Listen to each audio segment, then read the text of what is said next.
So I'm gonna open up the Wolcott Select Board meeting for October 4th, 2023. At 6:01 p.m. Do we have adjustments to the agenda?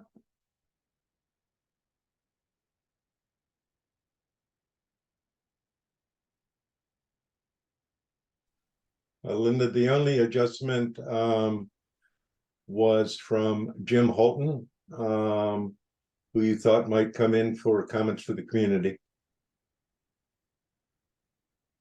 Okay. Is Jim there by any way? No. Pulled into the dooryard. Okay, he can speak during that. We'll move on to the approval of the minutes of September 20th, 2023. I have a motion to approve. Make the motion to approve. We have a second? I'll second. Do we have any further discussion on the minutes? Hearing none, all those in favor? Aye. Opposed, so carried. Motion to approve the minutes of September 25th, the special meeting of the select board. Motion to approve, I'll make the motion. second. I'll second. Any further discussion on those? All those in favor? Aye. Opposed, so carried. Okay, we're gonna open it up for comments from the community. You have Arlie screen.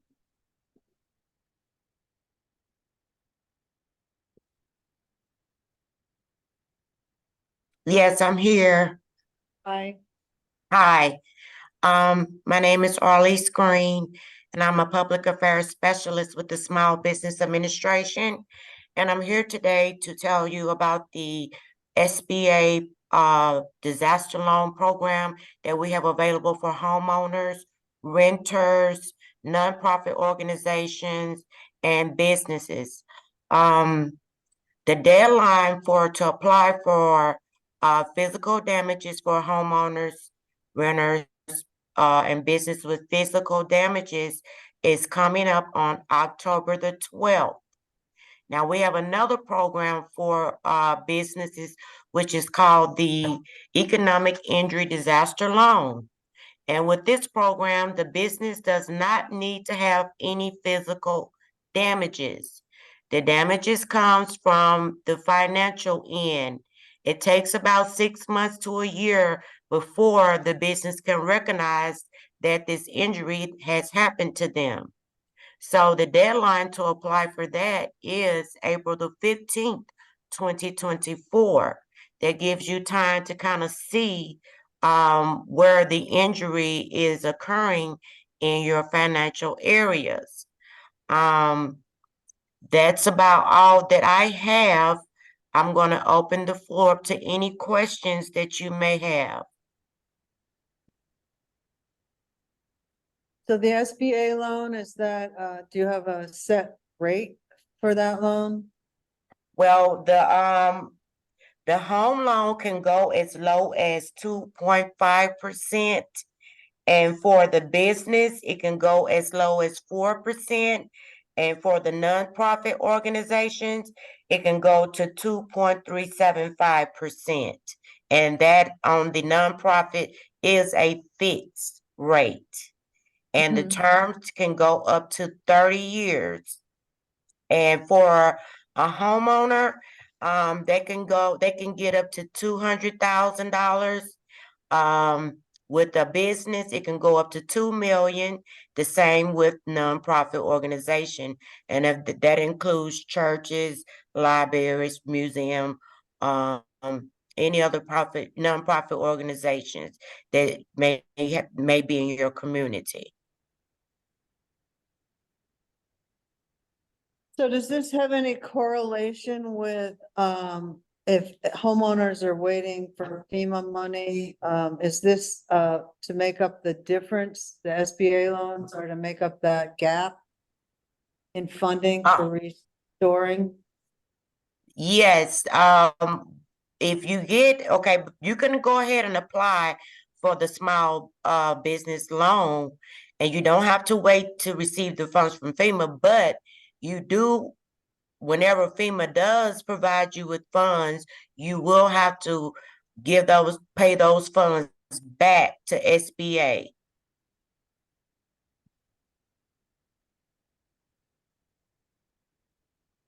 And also I don't know if you have any farmers, the USDA has program and resources for farmers as well. And if you need information on that, I can send it to your town clerk email if you would like that information as well. Wouldn't hurt. We could Okay. post it on, we'll post it on the board. Is that deadline October 12th too? I'm not sure with the USDA, we just kind of promote that they're out there, but I don't know the logistics of their programs. Okay, All right, is there any other questions? Okay, then, well, I do appreciate it, and I thank you guys for letting me come on to your meeting and present this information. I wish you the best of luck, and I hope that we'll be able to benefit you guys in some type of way, okay? yes. Thank you. All Thank right. you. All right, bye-bye.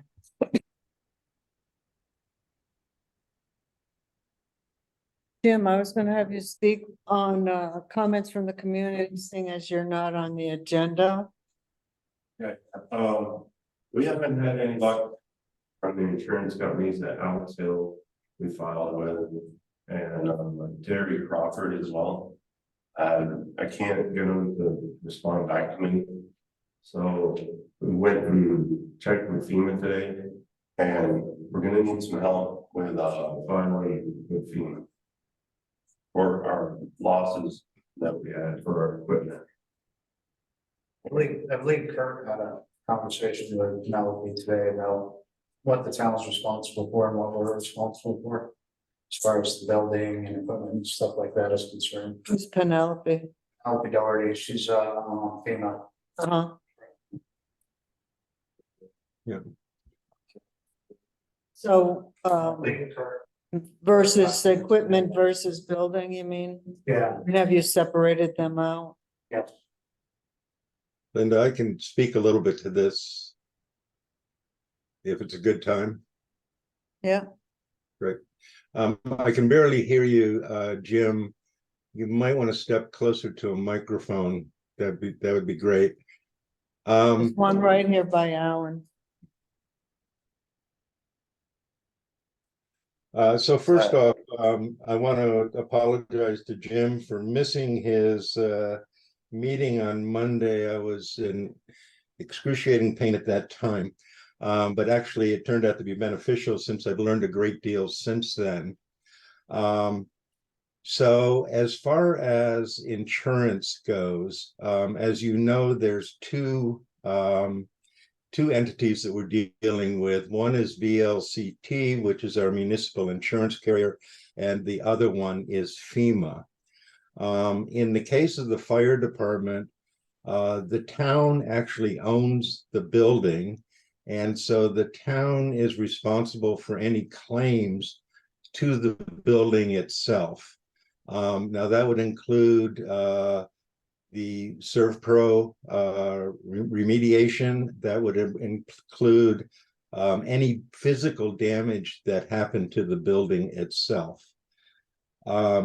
VLCT is your carrier for everything inside the building. So you own everything inside the building. The fire department does as a separate municipal entity.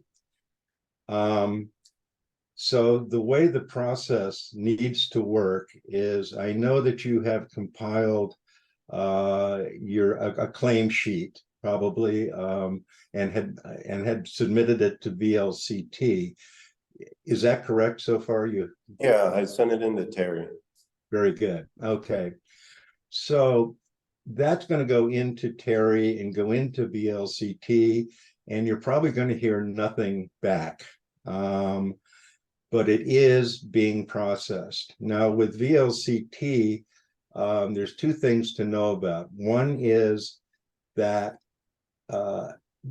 municipal buildings that were in the floodplain are limited to a $5 million cap across all VLCT participating towns. In our case, that only pertains to town hall. The fire department and the garage are both eligible for a separate and are not limited to that $5 million cap. So what needs to happen is that you've already submitted your claims to Terry. Now we also have to submit it through the FEMA portal to FEMA. And I've talked to emergency management today, who is working with FEMA, and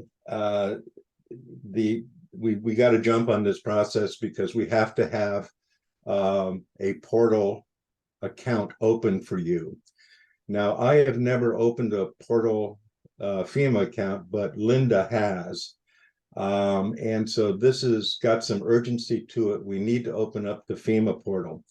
What you do in the FEMA portal is submit exactly what you submitted to VLCT. We, myself, and many other towns in Vermont were under the misunderstanding that we had to wait till we got a denial from VLCT before we could present it to FEMA. It's exactly the opposite of that. We don't wait for denials, we do it right now. And so, you know, hopefully Linda can help you out with opening that portal and establishing a fire department, a Wolcott Fire Department account. Then what's going to happen is that if eventually VLCT will either approve or deny your claim, most likely what's going to happen is parts of it will be denied. That automatically triggers FEMA to be the secondary case, to be the secondary carryover. The critical date here is October 12th. And so I've been talking to Penelope at Emergency Management. She works with Andrew Flagg, who is our state rep, kind of go-between to FEMA. And so this has got to be done by October 12th. The other thing to know about the VLCT claim is that mold or any kind of water damage, you know, leaky pipes, anything like that, mold is excluded from our policy. So VLCT will not cover mold or anything related to mold. However, FEMA will. So don't worry about the fact that VLCT won't take it. Go ahead and make the claim to both VLCT and to FEMA, and it's likely that FEMA will pick up that portion of it. I know that what's going to be important, and this is really the hard part, is that every claim you make has got to have some detail behind it. So if it's a piece of equipment, what was your best guess of the original price and what's going to be the replacement price? Those are the two basic things you have to come up with, because VLCT will keep returning it to you until you come up with those prices. Now, FEMA will accept the open portal, I'm sorry, and will allow you to come back later and put those numbers in. But the critical thing is to get a Wolcott Fire Department account in the portal. So that's kind of the overall view of things right now. October 12th is a critical date. meaning got to get the portal opened and registered for the Wolcott Fire Department before October 12th. Thank you, Kurt. When can we meet? Look on my schedule, we can talk, all right? Okay. I'll trade you though, Yeah. our report for Betty Lou's. So that's for the equipment. Moving forward on the building, what's going to happen with that? As we started doing work on our own side because nothing had been said to us. I know they've come in and done mold testing last, was it, weeks ago? And there's still a lot more ripping and tearing that needs to be done. What was done on the Right. highway side, it's not done on the fire side, so. Yeah. We're wondering where that goes. Right. We're gonna discuss that tonight. I think we're gonna add it to an RFP that we're gonna put out. Is that right? Yeah, so just a clarification on that. So I know that you do have mold over there. And I know that you've started the remediation.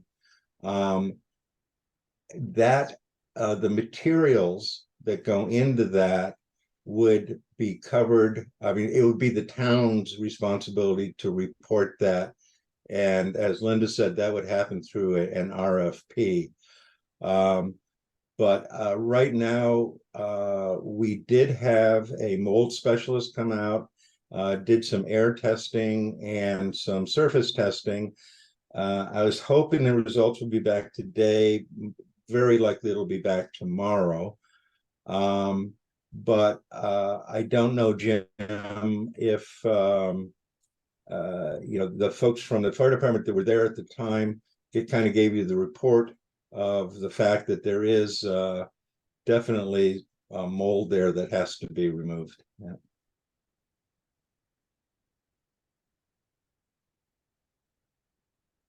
So, and as far as like, what's the schedule for construction as well? Well, we're gonna talk about it tonight. We went, Michael and I went and looked at the garage Monday with Chan. And also we looked, well, we didn't look at the fire, but I had been there with a mold person. So I understood what needed to be done.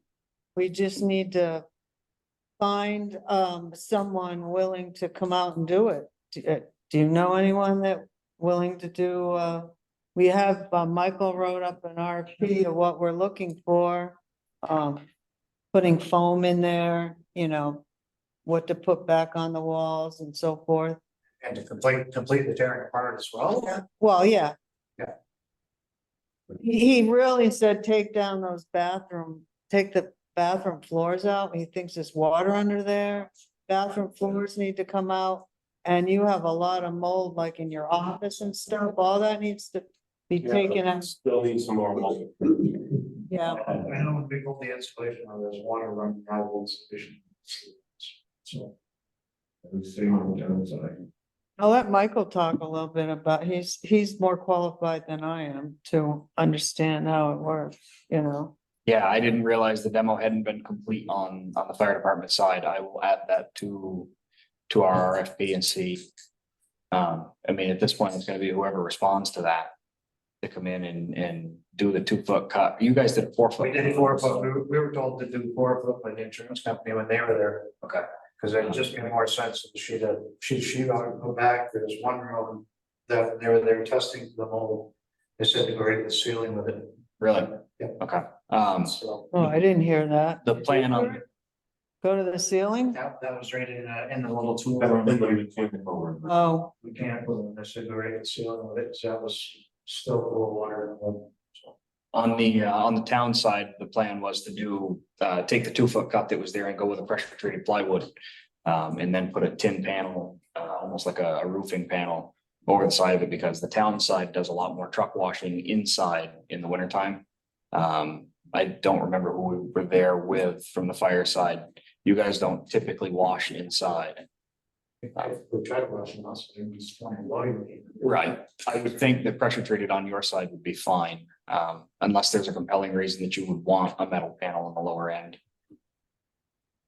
we can discuss them, so.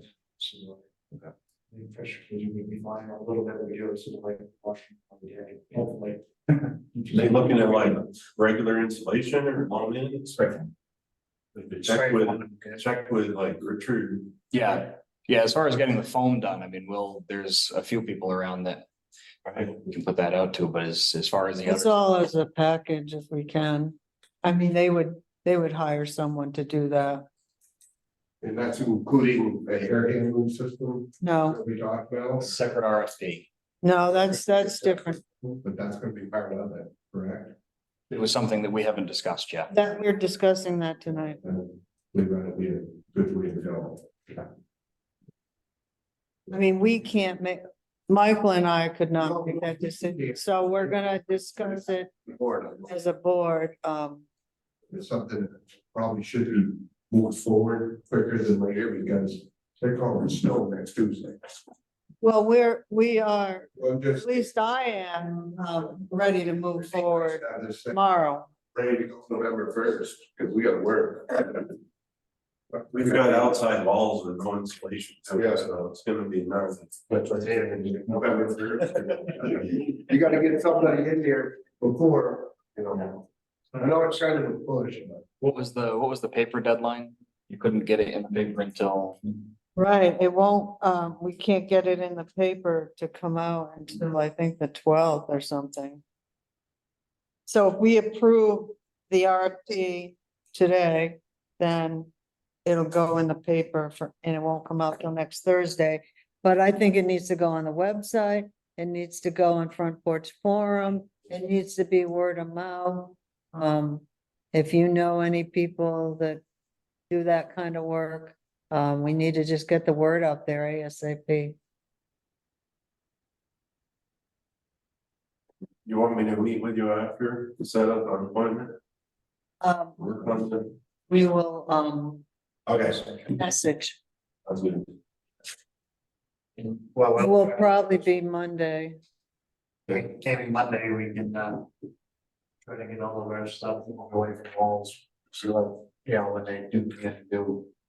Because we have our air compressor that was underwater, that needs to come out of the compressor room before they can strip it. We haven't heard from anybody, so we didn't know if we could move stuff. So did you have your air compressor tested or anything? That's one, okay, Came looked at it and said that it's a breathing air compressor, it's not like you're running down to Robert Johnson and buy a 125 PSI compressor to sing. They no longer make that model, it was a 4,500 pound system. They no longer make them that small. So they start at 6,000 pounds, so we have to replace everything, the whole system. Because it was underwater and being breathing air, so it was junk. So that's one of the. so you need that in writing, you need that in writing. We've got it. We have that in writing. That was one of the main reasons we wanted to reach out to Phoenix, that's $70,000 replacement. For that system, so. That's a big bunch to take into it. $80,000 budget. Can you get two national channel? It's the compressor. So did you have anything else? I mean, we will move ahead with, That was the main concern. Main concern is the building and which way to go with. All of that. Like, some of our equipment is like a year out for ordering. And, you know, hoping we can find out soon, so. so wouldn't we?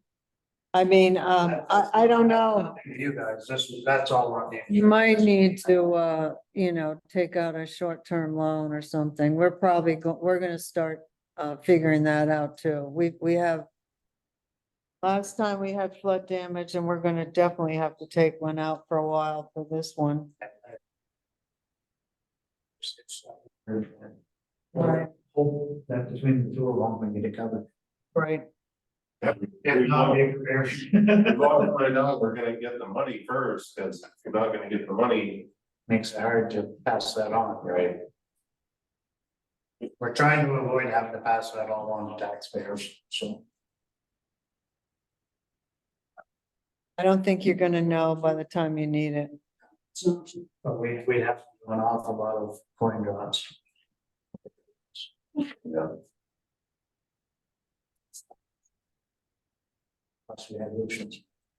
Okay, so Jim, can you, work with Michael on exactly what you need done in that, in your fire department, so we can add it? Okay, Pretty much, we just gotta wait for a contractor and that's go on it.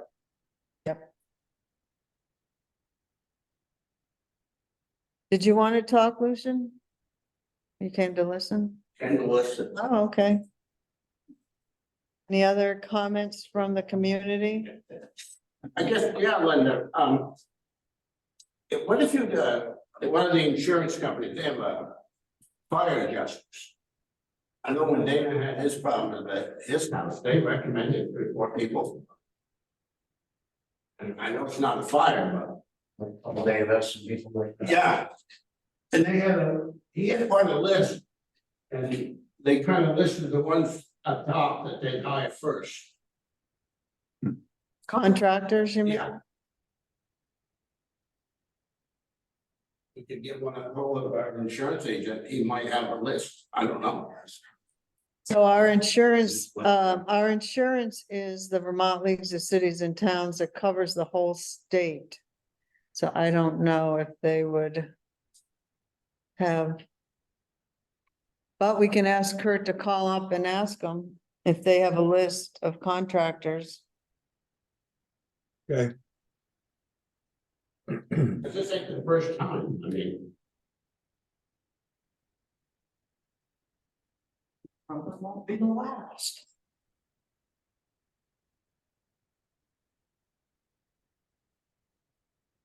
I don't see any correspondence, here. So we're gonna move on to the budget hearings. We'll take the animal control officer first, because they're here. With Kurt, quite a bit ago. Maybe he can start it. We talked earlier today about. Yeah. So I think if this is okay, Linda, there's 2 things here. One is, we're talking to Dean about the budget. And, you know, if Dean has any new requirements for the new fiscal year with your budget. I believe this just pertains to your compensation. Okay. So the other issue, Linda, if it's all right, is Dean is here to talk about the situation with AOC across the county, and the fact that the 2 kennels that quite literally everybody in the county has been using are they're in the process of shutting down and no longer accepting from AOC officers. And that has put the whole county into a pretty difficult situation. By statute, towns are required to have a facility in which AOC, animal control officers, can bring dogs to or cats to. And so one of the things that I think that Dean has been talking about, along with Justice for Dogs, I keep wanting to say Dogs for Justice or Justice for Dogs, is trying to acquire a location in which they can actually start up a kennel. And if I understand you correctly, Dean, you're kind of looking for a 1/4 acre somewhere in the county.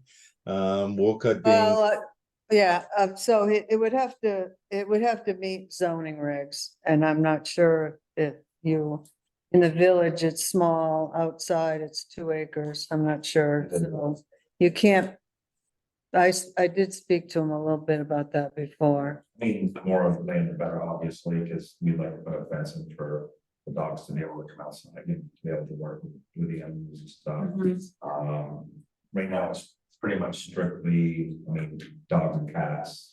We're not gonna like taking horses and things like that. It's just kind of, you know, when we get a call, we have to take an animal out of the place. I have 2 fosters right now in my home. This is Ally, she's the Hyde Park ACO, and she's running into the same problem along with other animal control officers. At this point, I mean, like, if the police officer goes to somewhere and has to take a dog, they have no place to take them. We need something to.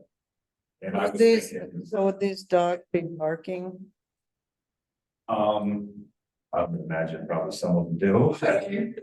The dogs. I mean, do they Quiet. constant barking or? Well, we do, if they'd be inside most of the time, the only time they'd be outside is if we take them out for exercise or let them out for a short period of time. It's not like they're gonna be right outside barking, you know, continuously. The other good thing is that if you have good insulation, you do soundproof board, that helps deaden the noise too. I'm just thinking of options, you know, you wouldn't want it Right. close. You wouldn't want it in the town, you definitely wouldn't want it, in the village part of town. Something outside the village limits would be ideal. Something probably zoned commercial, because it's not a huge building, but eventually something is one of these buildings in somebody's town is gonna turn into kind of like an animal shelter. Because NCAL can't take every dog that we bring to them. They actually have pretty much the same policy as Plymouth County's currently, except they're just much stricter. As part of the Hyde Park ACO, I have called to bring a stray to them, and they want a temperament test first, they want vaccinated, they want all this, and it doesn't fall on the town to make sure those requirements are done before the dog is lodged, before we can find the owner. That just adds more expense, and nobody, taxpayers don't want to pay for that, which is understandable. Our town just went and bought a couple extra tag readers to see if they're chipped, to kind of help us in the pursuit of, there's no place to bring dogs right now. Haven't had to use it yet, thank God. But I am also in the position that I have one that was surrendered to the town that went through the 10-day hold at the kennels before they issued their quit notice. And I can't place her anywhere. Fosters are full. Other humane societies are full. One of them told me to drive over to New York to place her without a guarantee that a rescue would take her over there, because they're turning into the same requirements that Vermont is having in most places around here. They want them to test that. Yeah, we need more time. We need more. I mean, if someone called me tonight and said, hey, I surrendered this dog, if it bit someone for whatever reason, I have nowhere to bring that dog for one. 2, it takes more than a day to 2 for the dogs to acclimate to a different environment or people. That's why having a shelter or just a building we can bring these dogs to and work with them is very much in my need. My first thought, I mean, I told you I would think about it, and sitting here. I was thinking about our transfer station. Now, part of it is capped. And we could never do anything on it. But there is some land on the sides that might be available where we have our wood and stuff down in the lower part. I don't think we ever used that for dumping, did we? I think up the top is where it's capped. But down, when you drive up the driveway on the right, there's a bit of land in there. That's my first thought. What might be a good place, because it's not near houses, so the barking wouldn't be a problem. I think it's 20 acres, so you could put some. I don't know. I think maybe we could investigate that and see what the state says about, sharing a transfer station and a capped landfill with housing. I was thinking, you know, if it was possible of the town maybe donate this land to Justice for Dogs. I mean, I'm obviously talking with Amy some about this now. It's her passion is to have something like this. That way the town isn't reliable, obviously, for anything that happens. I mean, they're insured and everything. That way, you know, even if we had to buy it at, you know, reasonable cost or something. Well, there's other ways to look at it. I mean, you could have a 100-year lease. The only drawback is no electricity. You know, I have people who've been willing to donate lumber. Ally had actually found some of these makeshift like kennels and stuff. They come and they put them right up and everything, but I wanted to see which would be the best way to go. I know RK Miles at one point had offered to donate lumber. I have equipment that I could do groundwork with. I have a family member that did concrete, so we could, you know, obviously we could build something too. I mean, it's not a problem if this was. You need water. We would want water and electricity, obviously, but Well, that might not work. On any such signature. State law requires A what? sewer. For Greenland. No, That wouldn't work. no. I think we'll have to think about it, but seriously. I know that, I already spoke to my town select board, last few weeks ago, I think it was the 26th number, anyway. They actually wanted to get together with other area towns, select boards, and kind of have a huge gathering meeting about this issue. So we can all combine to come up with a solution. I don't know if they've contacted you guys yet, No. but I mean, it's not like we don't have time, we have time, but we don't have time. We're looking for a quick solution right now. To where we can house stray dogs that, you know, we find. which, you know, obviously we probably can figure in some way we can figure something and just to get through the winter, but I'm talking, you know, in the spring. Yeah. When, you know, maybe we could try to figure out something by then and we can come to an agreement. First, Kurt had mentioned they would have to go in front of the voters and all that stuff, so. I would probably have to, so we have to. Well, money would be needed to be added to the budget. Just ask a question. I realize you want to be a dog officer for this town, but you live in Hardwick. Yeah. So I talked with your wife. Right. several times. Have you approached them in Hardwick about this? Yeah, I have, but it's like, I figured you had, but yeah, it's. Yeah, I think it here would be, and it would be kind of like a middle area too for. yeah, You would have to drive, you know, yeah. So sometimes in the middle of the night, I think that dogs late in, you know, late at night and everything else, so it's like. what are you looking for temporarily? That's kind of why you're asking me. We need a short-term solution, but also a long-term solution. Short-term solution, Hyde Park. They put out, that's, I don't know if you guys read the newspaper. Okay, Senator Bartlett, you know, talked about someone coming forward willing to, you know, do something at their own home kind of thing. But there's lots of things that are attached to that. You have to be open and available and take calls.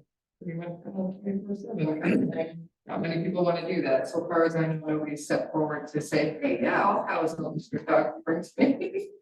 What are they doing with the Lamoille kennels? Just boarding, People go on vacation? Oh. Yeah, Yes. which I also own and run my own business with kennel and boarding dogs. I can absolutely attest to their fact of not wanting to bring strays, lost dogs into their space. You know, we have no idea what stray dogs harbor for diseases. We don't know if they're vaccinated. There's a whole string of things. So I can understand their position on that. So far, currently, they are still taking dogs, more still only. And that's because they don't have. That's because they don't have any animal control officers, so they're helping them, but they are being a little bit stringent on their restrictions too, for allowing them there. Other than that, my town came up with the idea of ordering 3 panel kennels from Tractor Supply for anyone who wanted to house the dogs for us. They would have access to kennels that we supplied for them. Other than that, we didn't come up with any other solution, things around and keeping them at the fire department. Keeping them at the highway department, but really like that idea. Because then I'm going in there and letting them out, or our other ACO Keith is going in and letting them out, and they really don't want, us in the buildings all the time, so. There's liability. And it's liability, so.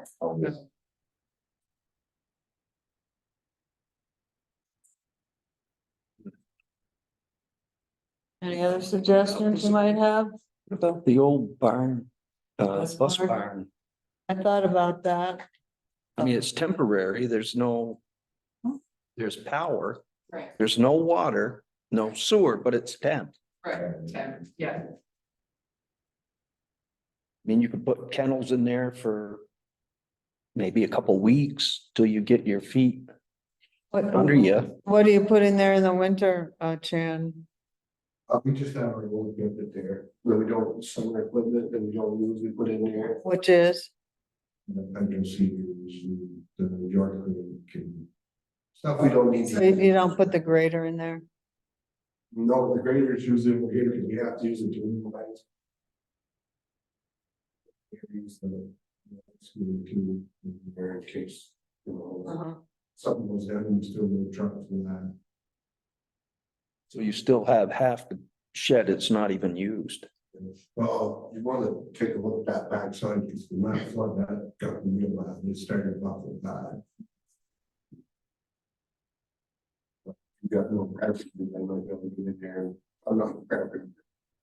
They'll get in there and straighten it out. It needs to be hosed out because it's full of mud, from the mud. But other than that, it needs a hoeing out. That building needs a hoeing out.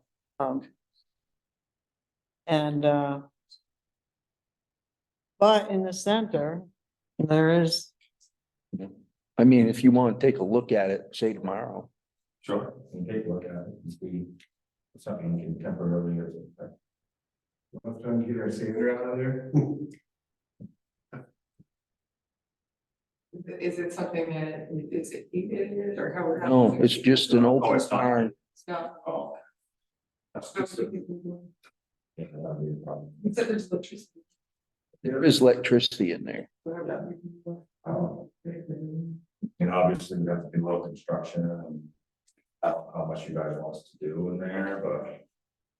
but you take a look and see if it's even worth I mean, exploring or not. It definitely will be temporary. You're not going to be using that much room. You're only talking maybe Yeah. 4 by It's 10. just a place to take them until, I didn't take them like to my business and stuff, but it's a hard thing too, because I had people that have all the time. Really structured one by the dog, and if there's, I just, it's a big liability for me to do. I mean, if you looked at this, if you look at the building, it'd be the right side back, Chan. Yeah, that's that back corner. But I mean, if that was patched up enough for a couple weeks to give them some time, The flood actually made it start to tip more. yeah, the ground settled out. Yeah, that back corner is the worst part. Look at it, let Kurt know and he'll let us know whether it's worth exploring any further. It's on the other side of this White House here. Turn left, okay, back big building. And the public stands there. So you are not asking for an increase in your salary. And we'll discuss the boarding costs in our budget later. What's going on? At least, maybe we can find something, you know. It's obviously we'll be able to, as far as building, I think we'll be able to split at this point, but. There's a lot that has to be done first, but at least if we can get the ball rolling, find a place that we can. Do something about. I mean, they also make, I call them igloos for dogs, rather than the wire mesh. It'd keep them warmer. You wouldn't have to have the heating, but at least you'd have the lights you could turn on, go in, feed. Right.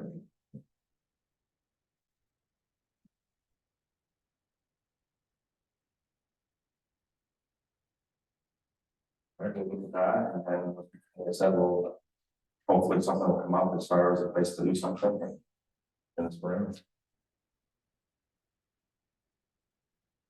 Well, if you put About- something together, I mean, let's put it on Front Porch Forum, request. If you can write up,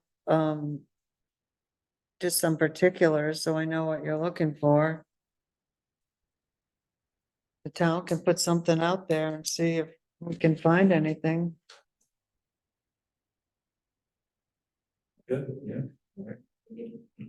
Good luck. I mean, seriously. I'm gonna be in a building up with all that. It's tough, but yeah, it's. Yeah, Trying to save the animals, we don't want that, just. yeah, yeah.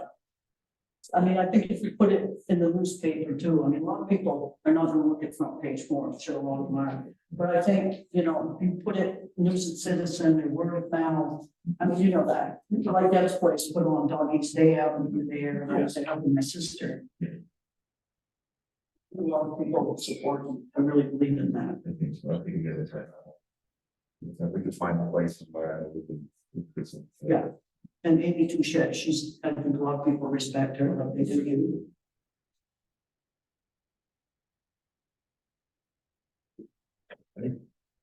So the forest fire warden is requesting an increase of $100 for his budget due to an increase into the number of illegal fire burns that are taking place. I'm required to investigate.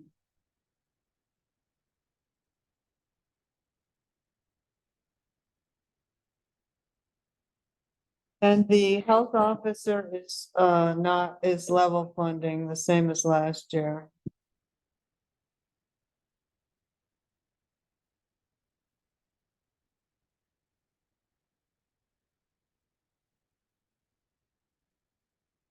Kate. Kate, Yes, I'm here. was Gordon gonna come or just you? I thought Gordon was gonna come. So I'm not sure. Do you wanna not wait sure. or, do you wanna wait or should we take you up seeing as you're here?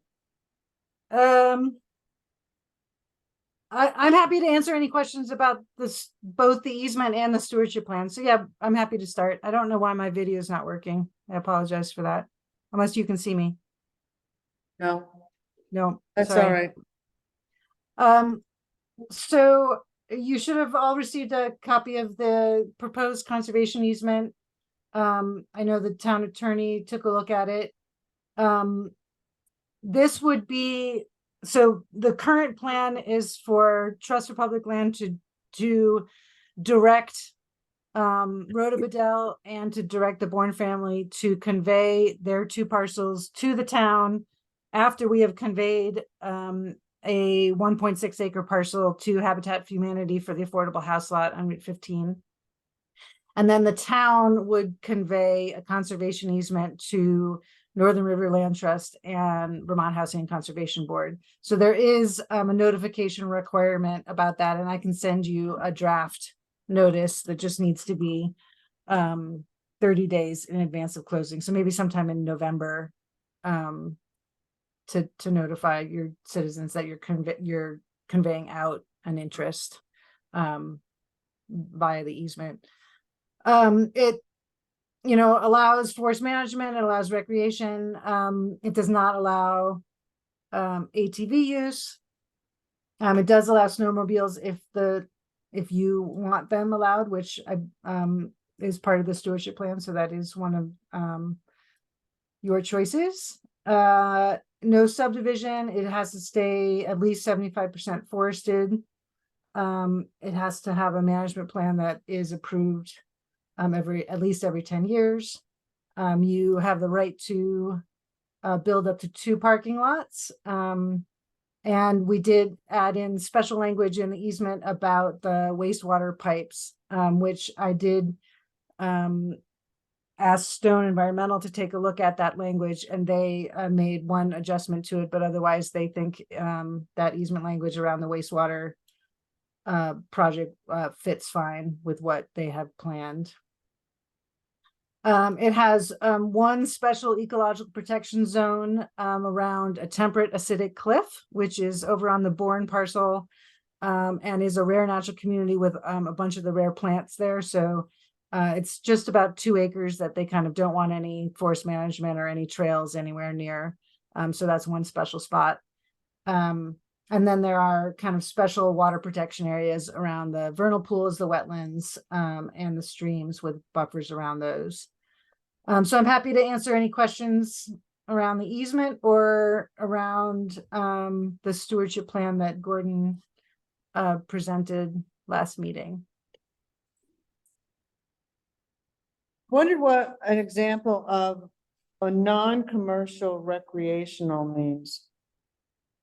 So they don't, so non-commercial recreation is allowed. So is that, or is there a specific? I mean, or are you Well, asking it what comes up a commercial lot, recreation? it comes up a lot in these 2 things, and I wasn't sure what an example of it might be. Any type of recreation where you're not charging fees. right. So commercial That's- recreation would yeah. be if you were to set up a cross-country ski area that required fees, and that actually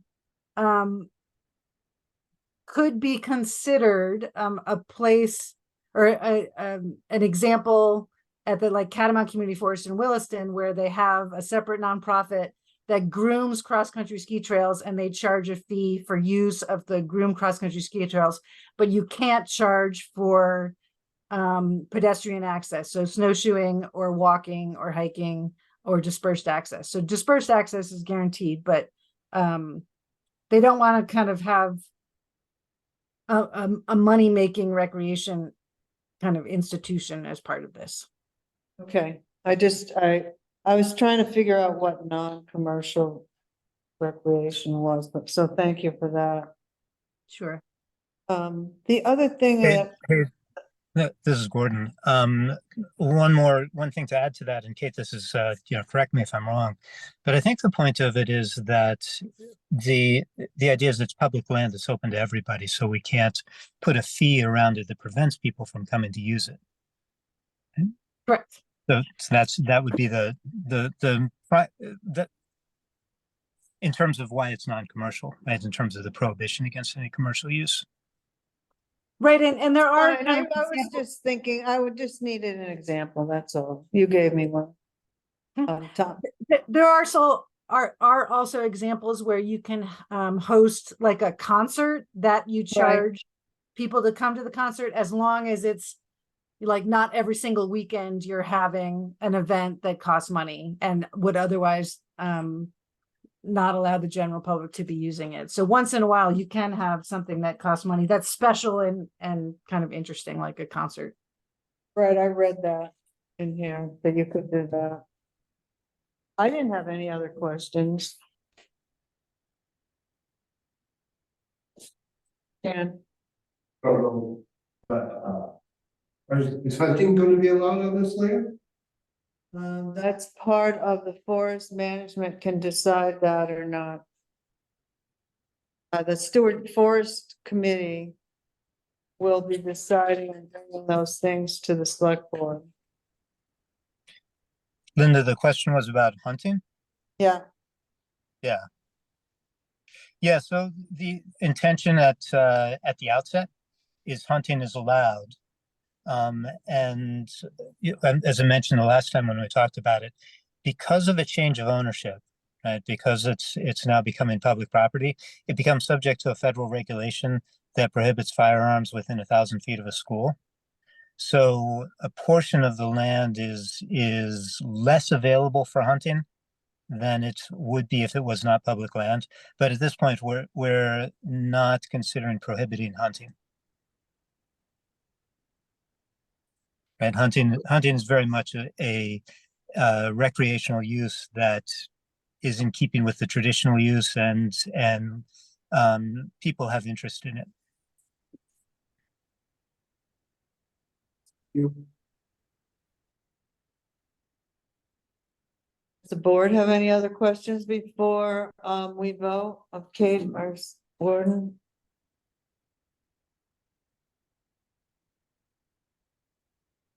So should we vote on these separately, the forest plan and then the easement, or as one? Up to you. Well, they go together, I think. For time's sake, we'll vote on them as one, unless you mind. I'll make a motion to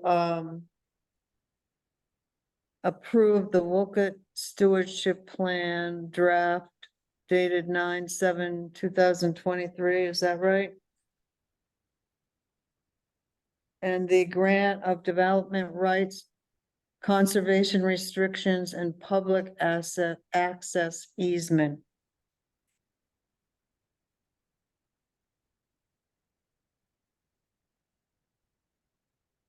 Is that the right date for the Wolcott Community Forest Plan to approve? Linda, the Gordon, date I had that I put on it was from the last select board meeting, when I delivered the presentation. So that should be the date. September 20th, and so I'm gonna amend that motion to include the date being September 20th, 2023. Do I have a second on this? I'll second. For Billing seconded. Do we have any further discussions or questions on approving these to go forward? All those in favor? Aye. Aye. Opposed? So carried.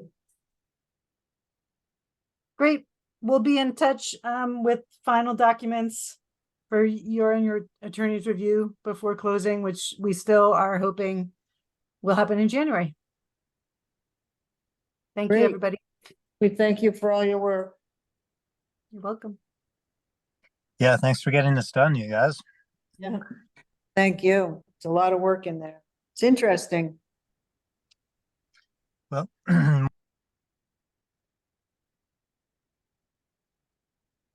Okay, move on to the project manager's report.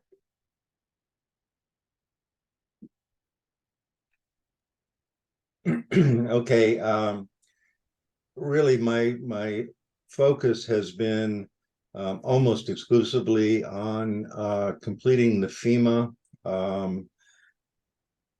damage report. And the damage report outlines all of the different segments across town where we experienced either damage from the flood or damage from the storm itself. There's over 50 segments involved. We have it down to just a handful left to do. And those are waiting for the hydrologist from the state to give us culvert sizing. But as far as FEMA is concerned, we're looking to have a final report to them, including all of our numbers, cost numbers, as well as estimated numbers by early next week. Again, I think this October 12th date really looms around everything, so that's where the focus has been. The other thing that we've been working on is with the highway department, and I just want to mention, and Chan, please join in. You're hard to hear over there, by the way, but please join in anyway. But we think that the idea of the RFP is excellent, an absolute necessity, and it has to be done. But we also want to emphasize that this is October, and a couple of things have to happen. They're really merging together and putting a bit of pressure all the way around. One of them, of course, is winterizing the equipment, getting the plows on, getting the equipment winter ready, et cetera, et cetera. In order to do so, those trucks have got to be inside the shop. We have to be able to work inside the shop to accomplish that. And at the same time, we're trying to close out the segment on Keeler Pond Road, and we hopefully will be able to close out 4 more segments for FEMA. And I guess the message we're trying to send is that winter's coming, and I'm just thinking in terms of you know, the RFP, getting the work come in, getting the site cleaned out, getting all of the stuff that got moved away from the wall back into place, so that we have a functioning highway department, so that we can get trucks ready for winter. So my personal opinion is that just got to push as hard as we can to get somebody as soon as possible. I know that that's nothing more you can really do to that, but I did want to just convey some of the other moving pieces that are really going to be important with the potential weather change. Not potential, the weather will change. It's just, is it going to do it at the end of October, or is it going to do it in the beginning of November?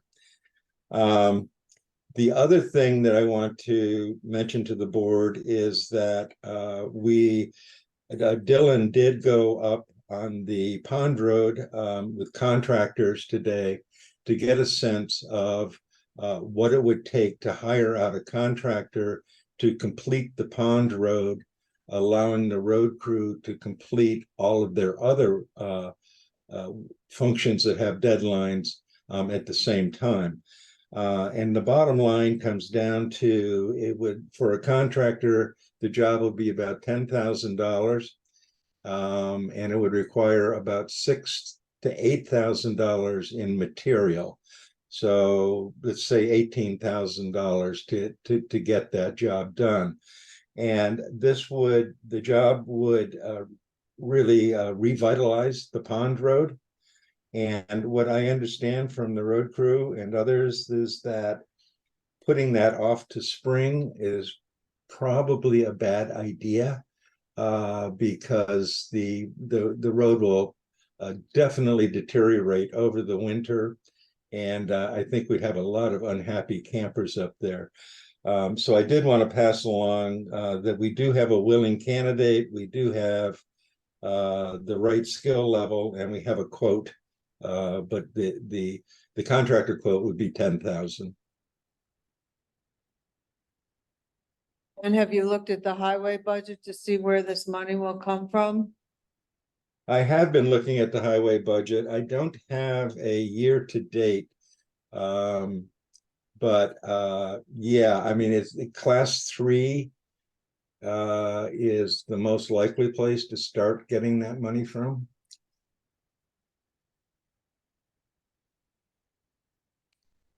We have not been doing a lot of work on, the standard work that we do over the summer has all been deferred because of the flood work. So we're assuming that we can find some money within the budget. I just wanted to see year-to-date figures just to get a better idea on that.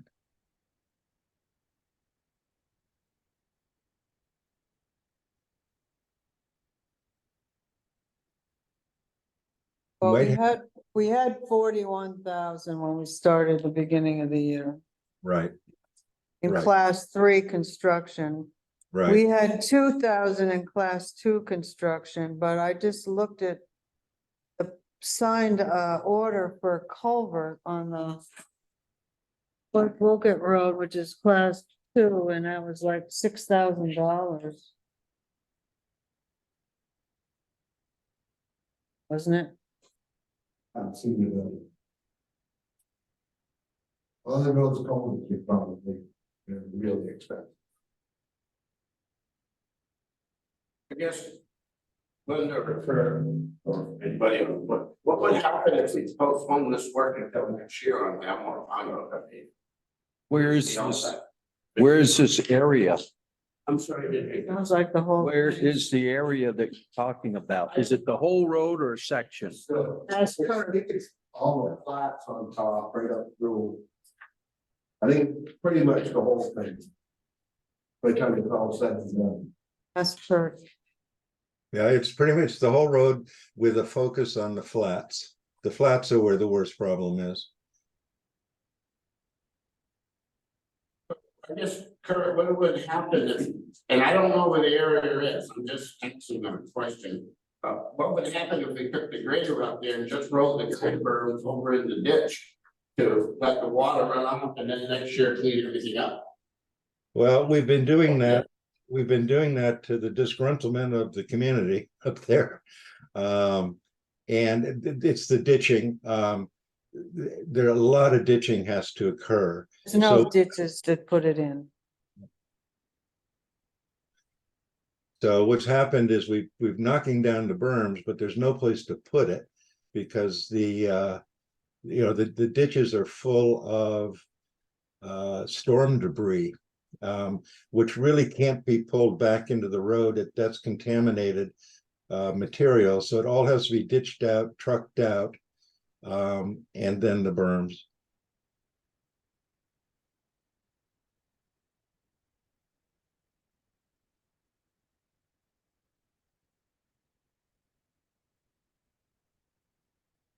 I guess the question is if we can find the money within our existing budget, is the board interested in trying to get this done this year?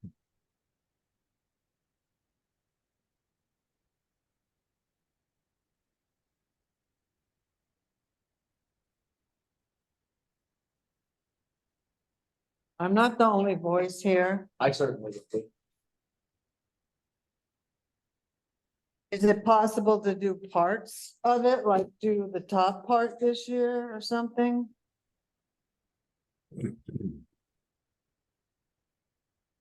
Yeah, I mean, I really want to defer to Dylan and Chan on that. But I do know in past conversations with Dylan, if it comes down to that, it would be a focus on the flats.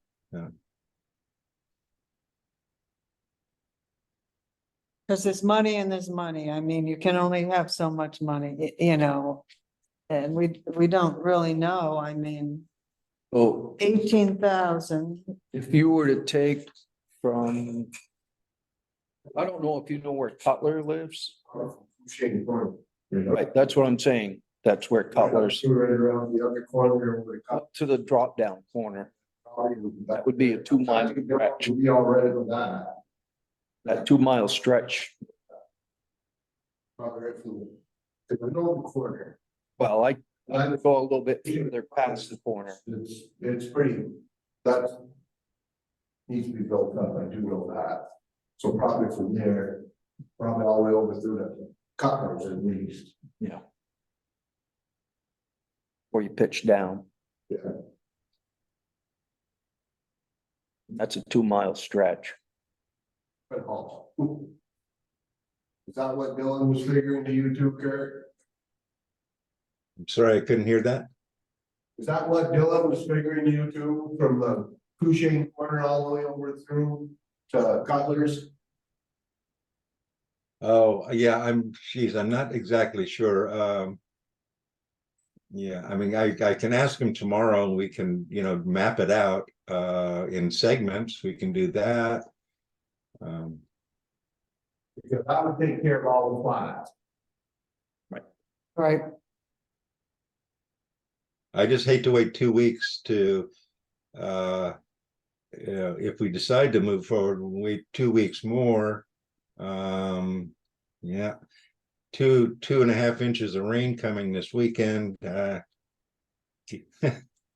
what I'm hearing from the board, we haven't taken a formal vote, is they would be willing at this point to do from the corner of Crashane Farm Road to the end, but Cutler's, Before you pitch down over. right. I don't know if that bid that you have, what that includes, but that's what the board's thinking of doing this year. Okay, Crashane Road to the Elmore end, Cutler's, Cutler. well, Okay. because we know people, yeah, We don't know. no, it's past Apixia. It's past that sharp corner that goes to the Wing Road. Past, Brookview, just a little, right near where Brookview is, right down here. Yeah. Overlooked. The tiny one. Yeah. Yeah. Torlinos, Goes right when you hit the sharp corner there, right? Yeah. Yeah. and around the corner a bit. Around the corner. Past Brookview. Past Okay. Tiny. And if you stop and ask somebody in Vermont, they're willing to help you and tell you. So can we make a motion to approve that tonight? And then, I mean, I don't know how long it's gonna take to do that. If the weather holds and there's Well, if- money, we can bring it up next meeting to do the bottom part. Sure, that'd be fine. I mean, so the estimate on time is 10 fair weather days. It'd take 10 fair weather days to complete the whole road. Well, you have no idea what. Probably take it's half, like. probably take a week. Lucian, so how are we doing with FEMA on the other part? I mean, federal aid highway on the other part that got damaged. You mean on the North Oak Road? No, Elmore Pond Road. Do we have pictures or is that work all Yeah, completed? the pictures are, I see the pictures today, they're in here. Or Dylan showed me, we have pictures of it. And is that work all completed? Yeah, I would definitely try to get them to approve what work we've done through the pictures. Because it's basically the same thing that we did with the Halloween storm, but not as bad for some reason. I think we changed a couple of colors the last time, that probably would help it.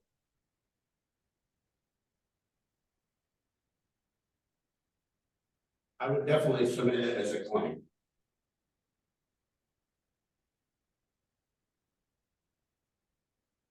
Well, I'm not, Have you seen the pictures, Kurt? I'm sorry? Have you seen the pictures of Elmore Pond Road around the Cushing corners and that place there where it's flooded out? Yes, I have. I have seen them. I do have them. Yes. I would try to submit that as a claim. yeah, they need to be submitted to Ross Gowan. Is that who? I'm probably like it. They need to be submitted to Ross Gowan. Yes. I believe that's who it is. So do you need those photos? I can get them to you. No, he's not. We need to submit them. We need to submit them to the state there, Ross, Right. whatever his last name is. Right, but do I physically need to give you these photos? Or Do you you have- physically need those photos? Do I need the photos? Yeah. No. No. Okay, thank you.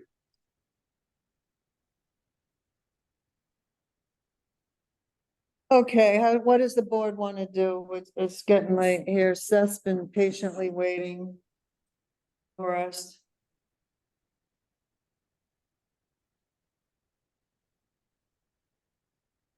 I'll make a motion that we work from the Crashane Road to the Cutler House.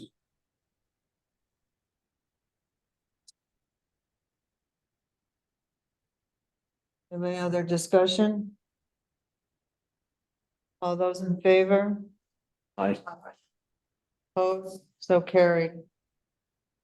Hmm.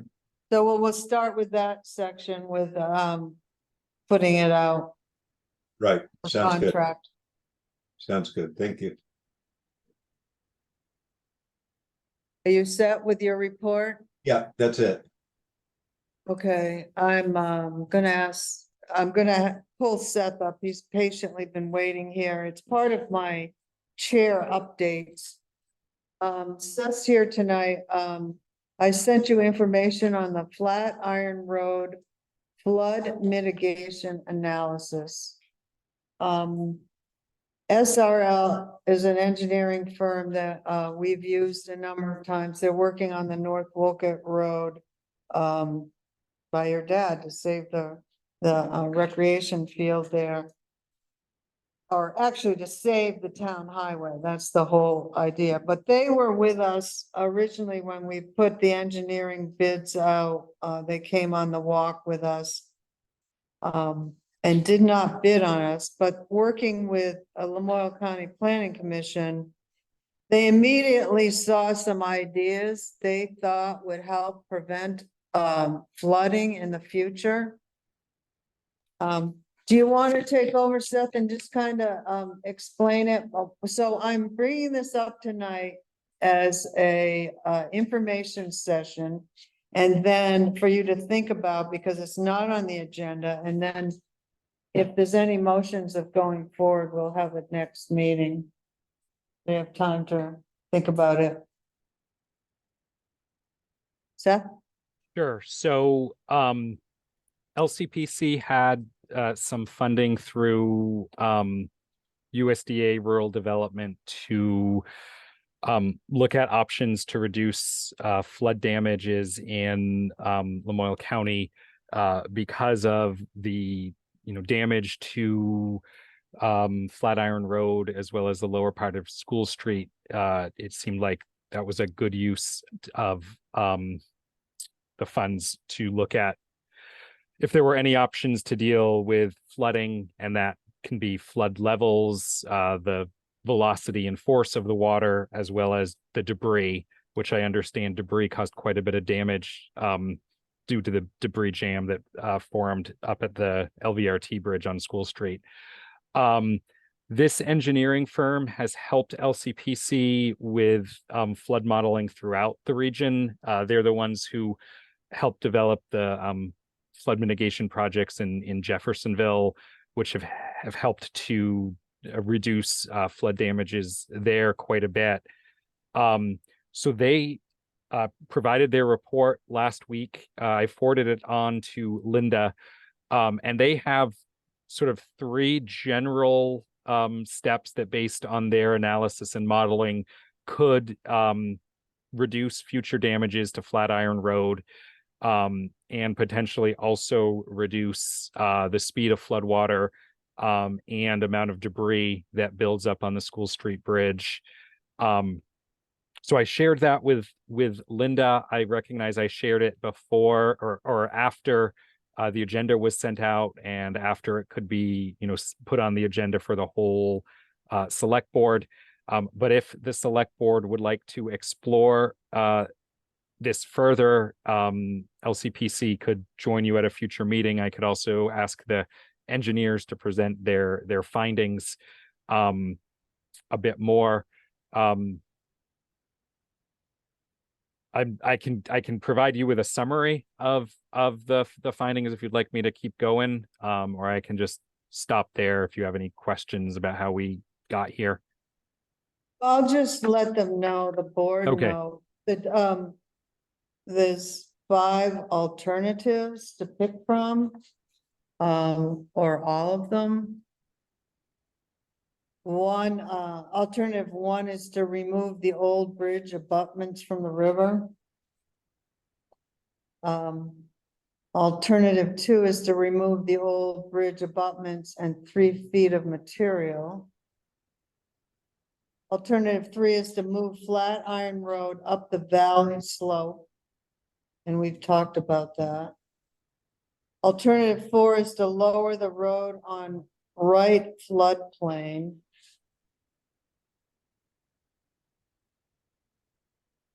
And lower right floodplain. I don't know. Those are the things they came up with.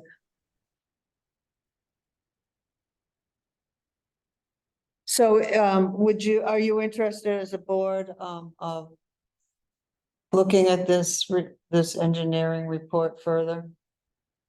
Yeah. I haven't had a chance to see it. All right, I'll give you mine. And for everyone else. So everybody, you got it. Pretty interesting. It's pretty pricey. Yep. But is that cost the whole thing, 640,000? That Doing everything?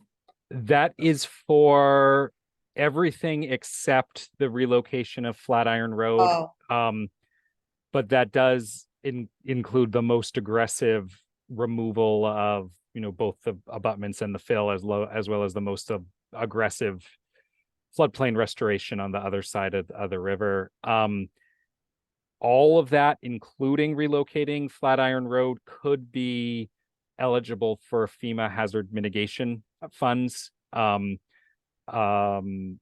So, that full cost would certainly not fall on the town, and I don't think it would move forward if the full cost fell on the town. The reason they did not include the cost for Flatiron Road is because there's additional analysis needed that I think your engineers are working on, but for things like right of way and ledge and such to do that. And so they didn't want to give a number that was built on too many assumptions that could change with engineering going forward. But that relocation upslope would also be eligible for FEMA hazard mitigation funding if the town wants to pursue that.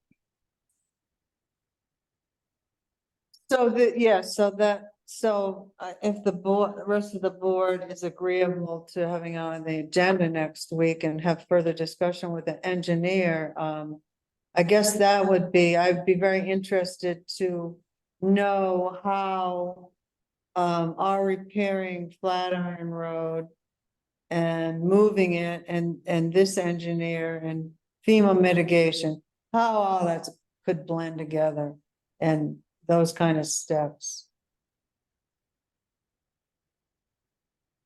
Sure, I can definitely ask them to be on the agenda. Is that next Wednesday, that meeting? No, it's 2 weeks. It'd be the 18th. Okay. Isn't that a magic day, the 18th? Yes, I'll also be meeting with the school board about the wastewater project, but I can ask them to be there and see if Alec from our office can join the select board for that discussion. So is the board agreeable to this? We'll come back. Okay. So yes. Yeah, thank you very much. Great. This is very interesting. I knew as once he saw those bridge abutments, he knew right away that was a major cause of our flooding.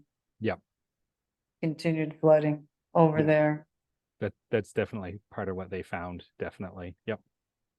I'm just surprised that the state left it there and they're just not responsible for that. Right.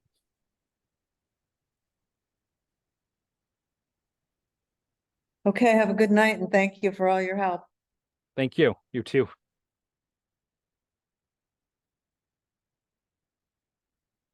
So why don't we move back up to elect a vice chair? We need to elect a vice chair, someone who is willing to take over if I can't be here and work on the agenda, and run the meetings.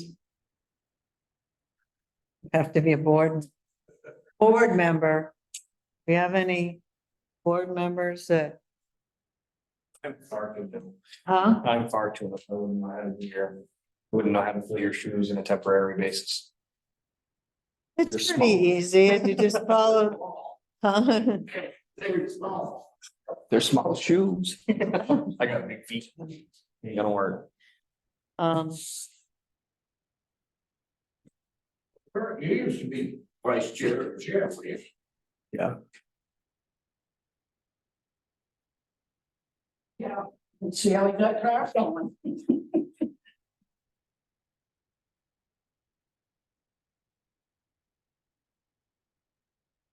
We need somebody. Do you want to wait till next week and see when Richard comes and see, or, basically it'd be, you know, I might want to take a vacation once. Last time I did, I came in on Zoom, but, you know, you have to kind of let Deb know what the agenda is, keep peace, you know, keep things flowing, but you're basically following your agenda. So, Yeah, I'd like to push it to next week. That would give me an opportunity to, because I don't see either of you guys chomping the bit, and I can't see Richard wanting to take it, so that leaves lonely me. Give you and I a chance to review the rules of procedure so that I would know what was going on. I wouldn't want to mess anything up. so you're suggesting we put this off a week? Okay. I could be your parliamentarian. We can table election of the vice chair. So I have a few more updates and I'll let you go. Let's start with the air exchange because Chan is here. So that was something that was, Michael brought up that, he thought was it you? Yeah. Yeah. That it would be very beneficial, for all those particles in the air, in the garage. Definitely help. Yeah. Regardless of, the flooding, but even in the future, with all the stuff you have going on in there. I'm personally in favor of getting one. You mentioned it'd be about $2,000 roughly. Yeah, just my limited knowledge, or my Yeah, somewhat limited knowledge of residential air filters. I know what those cost. I'd be interested in seeing a quote from somebody who does something more commercial. Yeah. I know there's a few companies out there that deal specifically in heavy equipment shops and how to improve indoor air quality. I don't know if it's commercial something would be, but Yeah. probably be able to. We decide we're gonna move down there and make it so we can go with us. right. That was my first question. Can it go? If we invest in this, can we take it with us to where we're going? Is that something you would be able to investigate for us, Kurt?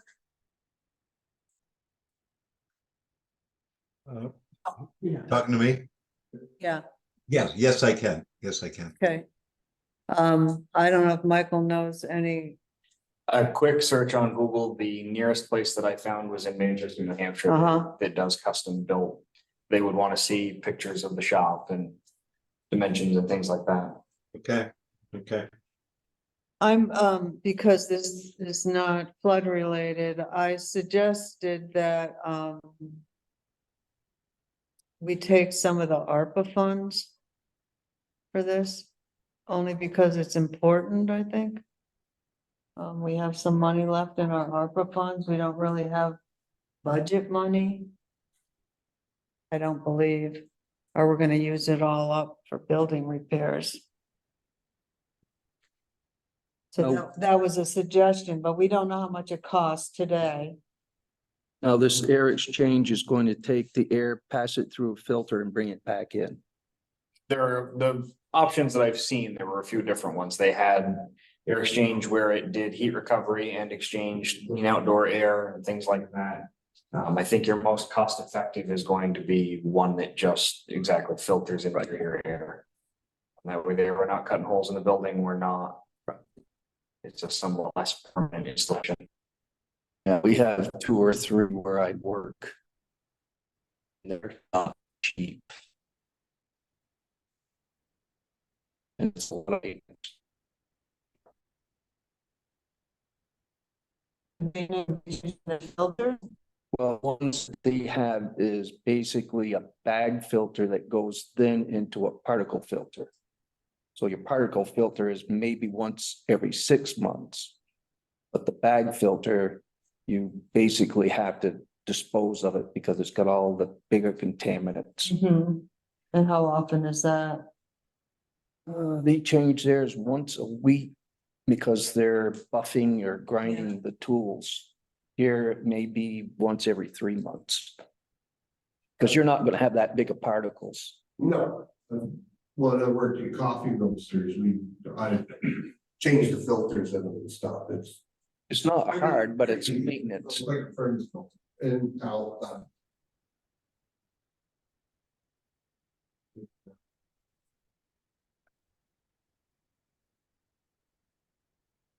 Try to live where you want to go. Yeah. Be practical for us. Want to get on it, live on it. Internally area. Right. Yeah, and we're not looking for surgical grade micron filter. No. I mean, just something to, Make sure that everything stays fresh in there and. Hopefully after we've done everything on the bottom, we'll get it washed out and sealed up, everything should be good. I mean, you could go with a grade 4. That will get rid of your mold, dust. A lot of your. I don't know what you want to call it, respiratory Yeah. particles. Because once you get to the higher filters, you get rather expensive. Okay, so if you could get us some information so we can move on that, be helpful. Will do. Thank you.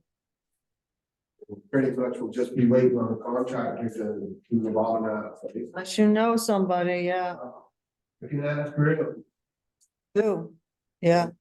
sure, Mike. well, a lot of people, but they are all mostly busy. I've been banging on doors, but I wouldn't hold my breath for anybody I know. I'm as good as Google figure right now. Okay. I just want to give you an update on the town hall. Remember, we approved 2 furnaces. They're gonna be installed the first week in December. I called Lloyd's Plumbing back because he mentioned space heaters. And I wanted to find out if they were free, if we could get them or we had to rent them. No, he said they're no charge to us. They've run out of them, but they've ordered a bunch of them. And as soon as they come in, they will call or help to get them over to the town hall. The hot water and electric is going in Tuesday, the 12th, Tuesday, yeah. And I did, the parking we talked about last week, for the snowmobiles at the ball field. So we're kind of waiting for the state, so the, wetland specialist kind of gave her the okay. We're just waiting for the river person to give an okay for using that for that. I think that's all I have.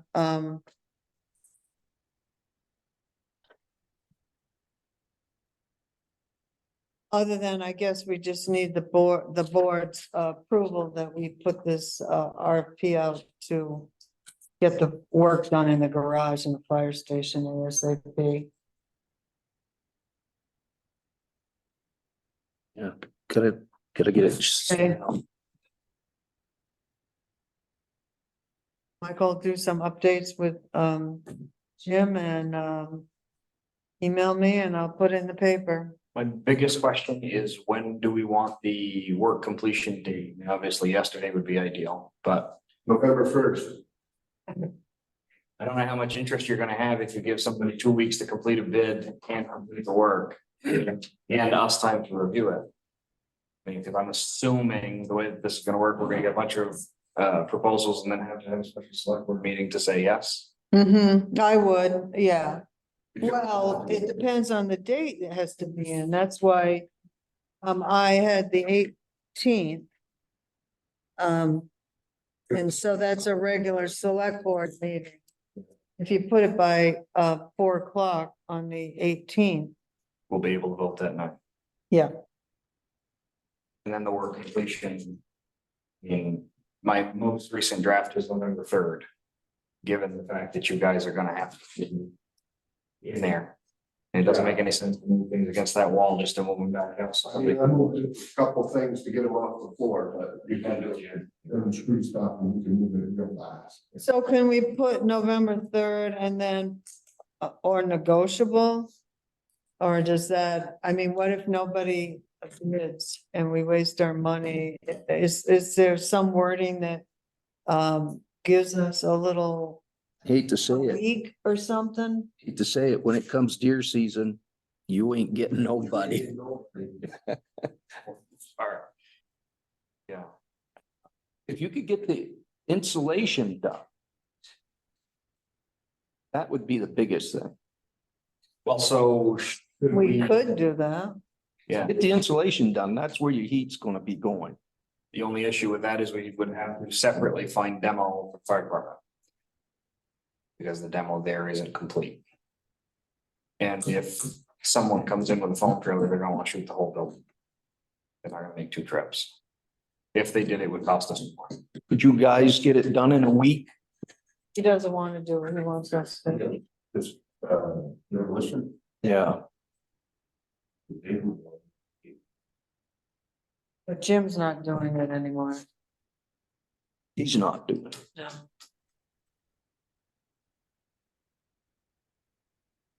You have to have it all sealed up before you wash the floors out, so. You're gonna have to have everything done before you can get the floors cleaned up. You want it sealed because you don't want to be blowing water right back in like we just fixed. It doesn't have to be washed out either. We could also look at commercial vacuuming. I mean, I don't know what's available. Right. I don't know either, so, you know, that's just, I was just. I thought about that too, of just vacuuming up that dust. If we were in a position where we had to just foam it so that you guys can work. We could explore alternative cleaning options after it's sealed. Cause I agree with you, we can't go in there and spray anything. You certainly couldn't wash the floors. Of course.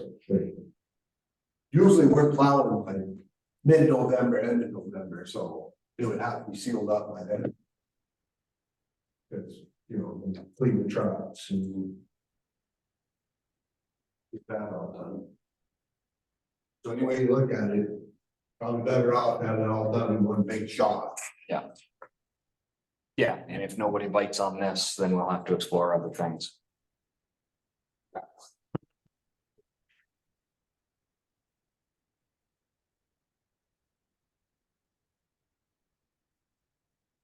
So yeah, I can send a draft over to you, you and I can go over a few different things, make sure I've hit all the boxes you need. And then I'll forward it along with the. And make sure that we're all set. And we'll get it online.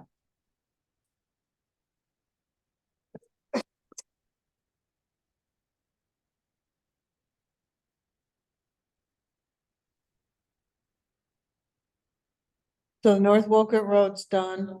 Yes, I'm hopefully. Been telling them not, so get everything done and signed out by the end of the week, but probably won't last. But I'm trying to, so we can submit the claim. And did you talk to Kurt about the Elmore Pond Road? Rich? Yes, I did. Okay. Hey, what happened out there is. When we had high flood. Water. The water went and it went over the bridge. And underneath one of the beams is kind of wasn't that way, but it kind of washed out. And it raised inside the beam under the road car and just gradually brought the fill out. And Dylan filled it in this morning and we called the district state engineer and they're gonna get somebody out here to verify the fix.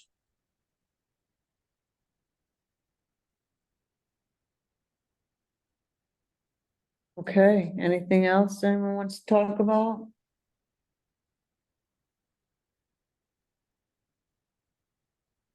Take a motion to adjourn. Make the motion. Second, I'll suck it. I have a first and second to adjourn at 7:41. All in favor? Aye. Opposed, so carried. Thank you.